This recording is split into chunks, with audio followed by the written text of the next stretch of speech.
Good morning everyone. आज की class में हम लोग क्लास 8th का चैप्टर 8 करेंगे, कंपेयरिंग क्वांटिटीज़। एक वेरी इंपॉर्टेंट चैप्टर है। इसमें जितने भी कंसेप्ट हैं ये आगे क्लासेस में बहुत काम आएंगी। ठीक है, आगे कॉम्पिटिटिव एग्जाम्स जो होंगी उसमें भी बहुत यूज़फुल हैं। ज़रूर कंपेयरिंग क्वांटिटीज़ से क्वेश्चन ज़रूर आते हैं, तो सभी बच्चे इसके सभी कंसेप्ट्स को ध्यान से सीखेंगे। ठीक है, इसमें पहला कंसेप्ट है ratio. What is ratio? Comparison by division is called ratio। ठीक है, जब हम डिवीजन के थ्रू कंपैरिजन करते हैं तो इसको हम रेशियो बोलते हैं। इट हैज़ नो यूनिट, इसकी कोई यूनिट नहीं होती है। It is denoted by double dot, double dot से डिनोट करते हैं, and written as A ratio B. A ratio B से लिखेंगे, जिसमें ए को हम फर्स्ट टर्म बोलेंगे और बी को सेकेंड टर्म बोलेंगे। ठीक है, जैसे ये एग्जाम्पल है, नंबर ऑफ़ बॉयज़ 30 हैं और नंबर ऑफ़ गर्ल्स 10 हैं, तो फिर ratio of boys to girls निकालना है। तो बॉयज़ पहले है तो बॉयज़ को हम पहले लिखेंगे 30, और गर्ल्स बाद में तो हम गर्ल्स को बाद में लिखेंगे 30/10। इसको सॉल्व कर देंगे, 3:1 आ जाएगा। इसका मतलब ये है 3:1 का मतलब ये है कि जो नंबर ऑफ़ बॉयज़ है वो नंबर ऑफ़ गर्ल्स के 3 टाइम्स है। ठीक है, तो यहाँ पर जो हमने कंपैरिजन की है वो कैसे कंपेयर कर रहे हैं? By using division. ठीक है, हम कंपैरिजन नहीं तो कर रहे हैं कि नंबर ऑफ़ बॉयज़ कितनी है, गर्ल्स की 3 टाइम्स है, गर्ल्स से हम कंपैरिजन कर रहे हैं। ठीक है, या फिर हम ये भी कह सकते हैं कि नंबर ऑफ़ गर्ल्स जो हैं नंबर ऑफ़ बॉयज़ के 3 टाइम्स कम है। ठीक है, तो यहाँ पे डिवीजन से हमने कंपेयर किया है, इसलिए इस कंपैरिजन को हम रेशियो बोलते हैं। ठीक है, कंपैरिजन सब्ट्रैक्टिंग के थ्रू भी किया जाता है, बाय यूजिंग सब्ट्रैक्शन। जैसे मान लीजिए किसी बच्चे के पास 10 रुपये हैं, किसी दूसरे बच्चे के पास 15 रुपये हैं, तो हम ये कह सकते हैं कि पहले बच्चे के पास दूसरे बच्चे से 500 रुपये कम है, या फिर दूसरे बच्चे के पास पहले बच्चे से 500 रुपये ज़्यादा हैं। तो ये हमने यहाँ पे कैसे कंपैरिजन किया है? By using subtraction. 15 - 10 5 आ गया, तो पहले के पास 500 रुपये कम है या दूसरे के पास 500 रुपये ज़्यादा है। तो यहाँ पर हमने कंपैरिजन कैसे किया है? By using subtraction. लेकिन जो यहाँ पे एग्जांपल दिया है इसमें हमने कंपैरिजन कैसे किया है? By using division. तो जब हम डिवीजन के थ्रू कंपेयर करते हैं तो इसको हम रेशियो कहते हैं। ठीक है, इसकी कोई यूनिट नहीं होती है, इसको डबल डॉट से डिनोट करते हैं और ए रेशियो बी के फॉर्म में लिखते हैं। आई थिंक समझ आ गया होगा, है ना। इसके बाद एक कंसेप्ट है जो आपने पिछली क्लासेस पढ़ी हुई, प्रोपोर्शन। प्रोपोर्शन ये होता है कि जब दो रेशियो इक्वल होती हैं तो उसको हम प्रोपोर्शन बोलते हैं। जैसे 2/4 है, इसकी वैल्यू भी 1/2 आएगी, और 3/6 है, इसकी वैल्यू भी 1/2 आएगी। तो दोनों की वैल्यू 1/2 है, इसलिए 2/4 और 3/6 ये दोनों रेशियो सेम है। 2:4 = 3:6, इसलिए ये प्रोपोर्शन में है। तो जब भी दो रेशियो इक्वल होती हैं तो वो प्रोपोर्शन में होती हैं। ठीक है, इसका नेक्स्ट कंसेप्ट है परसेंटेज। Percentage means 1/100। परसेंट का मतलब ये होता है 1/100। ठीक है, it is denoted by this symbol. ये पिंक कलर से लिखा हुआ यहाँ पे, ये आपको याद रखना है कि ये परसेंटेज का साइन होता है। ठीक है, this is sign of percentage, you have to remember this. ठीक है, इसके बाद नेक्स्ट कंसेप्ट है परसेंटेज का फॉर्मूला। फॉर्मूला क्या होता है कि percentage is equal to part upon total into 100। ये फॉर्मूला है।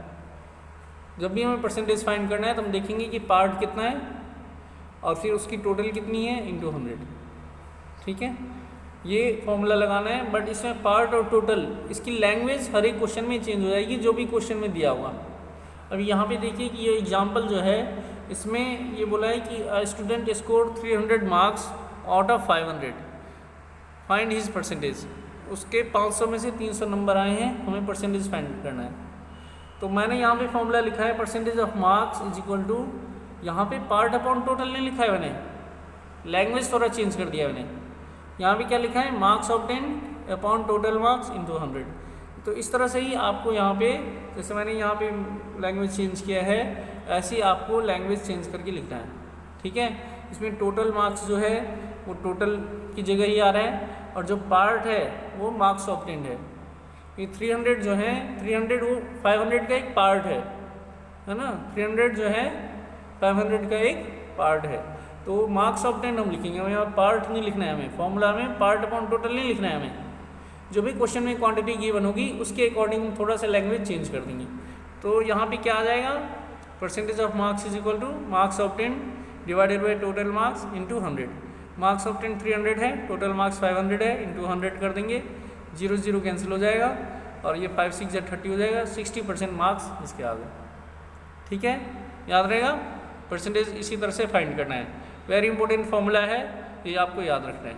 ठीक है, जैसे एक और एग्जांपल अगर मैं देना चाहूँ कि जैसे मान लीजिए क्लास में 40 बच्चे हैं, ठीक है, और उसमें से 10 ही बच्चे आए हैं, किसी एक दिन 10 बच्चे प्रेजेंट हैं, तो हमें परसेंटेज निकालनी है कितने बच्चे प्रेजेंट हैं उनकी। तो हम क्या लिखेंगे कि percentage is equal to number of student present divided by total student into 100। थोड़ा सा फॉर्मूले को अपने हिसाब से चेंज करना है आपको। ठीक है, पार्ट अपॉन टोटल नहीं लिखना है। ठीक है, ये बेसिक फॉर्मूला है पार्ट अपॉन टोटल, इसी से आपको याद रखना है कि परसेंटेज निकालते कैसे हैं। बस इसमें जो लैंग्वेज है थोड़ा सा इसको चेंज करना है। नंबर ऑफ प्रेजेंट स्टूडेंट कितने हैं 10, टोटल स्टूडेंट कितने हैं 40 इंटू 100, इसको सॉल्व कर देंगे तो 25% आ जाएगा। ठीक है, इस तरह से आप परसेंटेज के क्वेश्चन कर सकते हैं। इसके कुछ रिमार्क्स हैं, ये आपको याद रखना है, वेरी इंपॉर्टेंट रिमार्क हैं। पहला रिमार्क ये है कि when percentage sign is present in the question then we always divide by 100।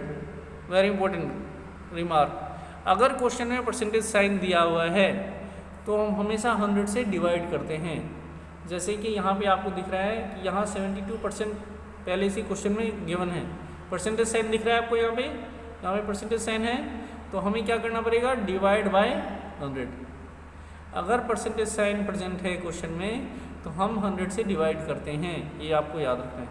तो आप 72% ऑफ 25, इसमें क्या करेंगे 72, और ऑफ मतलब क्या होता है मल्टीप्लाई, तो 72 इंटू 25, और फिर मैंने क्या बताया परसेंटेज होगा तो क्या करेंगे डिवाइडेड बाय 100। इसको कैंसिल कर दो, 25 1 जा 25, 25 4 जा 100, और 4 1 जा 4, 4 18 जा 72, तो 18 स्टूडेंट आंसर आ जाएगा। ठीक है, so number of student good in maths equal to 18 and number of student not good in maths equal to 25 minus 18 equal to 7। Total 25 बच्चे हैं, 25 में से 18 बच्चों को मैथ्स अच्छी लगती है या 18 बच्चे मैथ्स में सही हैं और 7 बच्चे मैथ्स में सही नहीं है। जो भी क्वेश्चन पूछा होगा वो हम बता सकते हैं। ठीक है, इसी तरह से सेकेंड रिमार्क है कि अगर आपको परसेंटेज फाइंड करना है, when we have to find percentage then we multiply by 100। ठीक है, अगर आपको परसेंटेज फाइंड करनी है तो 100 से मल्टीप्लाई करते हैं। जो अभी फॉर्मूला बताया था वही फॉर्मूला लगाना है। ठीक है, जैसे यहाँ पे 3/4 है, तो कैसे करेंगे इसको, 3:4 है, 3/4 हमें परसेंटेज फाइंड करना है, क्या करेंगे इंटू 100। ठीक है, और जैसे ही इंटू 100 करेंगे यहाँ पे हम परसेंटेज साइन लगा देंगे, ये चीज़ ध्यान रखना है। ठीक है, इंटू 100 करने के बाद परसेंटेज साइन, इसको काट दो, 4 1 जा 4, 25 4 जा 100, 25 3 जा 75% आ गया। तो रेशियो को परसेंटेज में इस तरह से कन्वर्ट करते हैं, इंटू 100 कर देंगे, परसेंटेज साइन लगा देंगे, सॉल्व कर देंगे, आ जाएगा। इसके बाद नेक्स्ट है फॉर फाइंडिंग रेशियो, ये वेरी इंपॉर्टेंट कंसेप्ट है। Finding ratio, unit of both quantity should be same. जो दो क्वांटिटी दी हुई हैं उनकी यूनिट सेम होनी चाहिए, ये ध्यान रखना है आपने।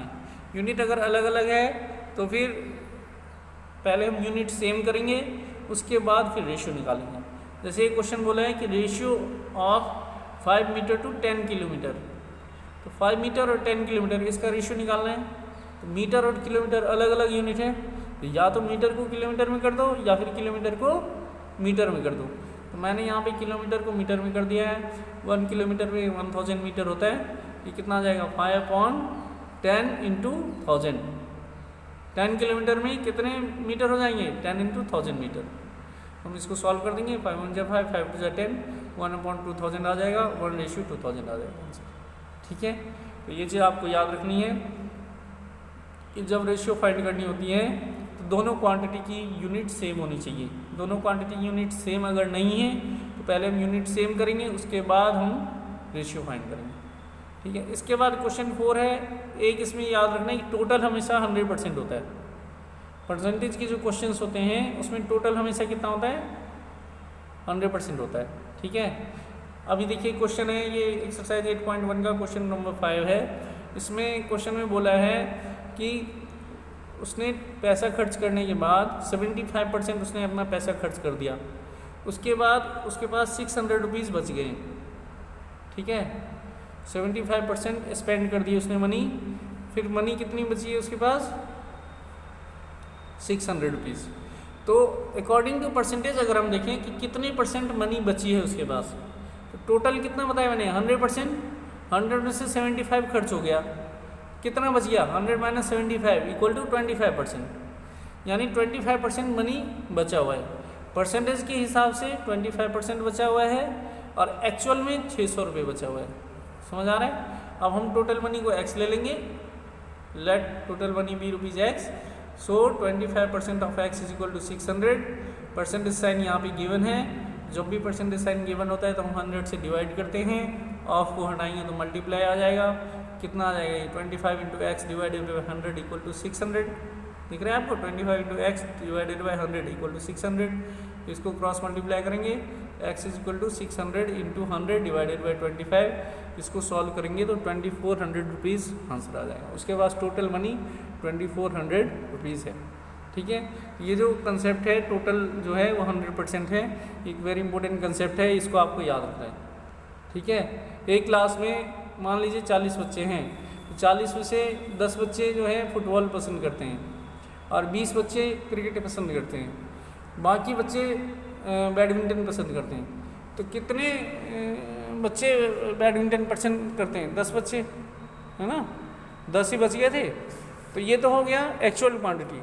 लेकिन अगर हम परसेंटेज के हिसाब से कहें कि 40 बच्चे हैं, तो अब उसमें से 10 बच्चे जो हैं फुटबॉल पसंद करते हैं, यानी कि 10 बच्चे कितने हो गए, 25%। तो 25% फुटबॉल पसंद करते हैं। फिर उसके बाद मैंने बताया 20 बच्चे क्रिकेट पसंद करते हैं, तो 20 जो हो गया, 40 का 20 कितना हो गया, 50%। तो 50% क्रिकेट पसंद करते हैं। तो बाकी कितने परसेंटेज के हिसाब से कितने बच्चे ऐसे हैं जो बैडमिंटन पसंद करते हैं। तो टोटल 100 होता है, 100 में से 25% फुटबॉल, 50% क्रिकेट, तो 25 और 50 कितना हो गया, 75%।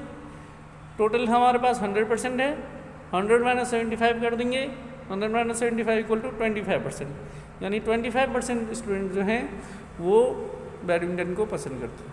तो इस तरह से इस प्रॉपर्टी को यूज़ किया जाता है। ठीक है, ये 4 रिमार्क हैं, वेरी इंपॉर्टेंट रिमार्क हैं। इसके बेसिस पे आप एक्सरसाइज 8.1 कर सकते हैं। ठीक है, ये कंसेप्ट लिख लेना कॉपी में और उसके बाद आप एक्सरसाइज 8.1 करेंगे। आई होप आपको समझ आ गया होगा। किसी बच्ची को कोई प्रॉब्लम आए आप कमेंट कर देना, मैं सॉल्यूशन भेजूँगा। ठीक है बेटा, थैंक्स फॉर वॉचिंग।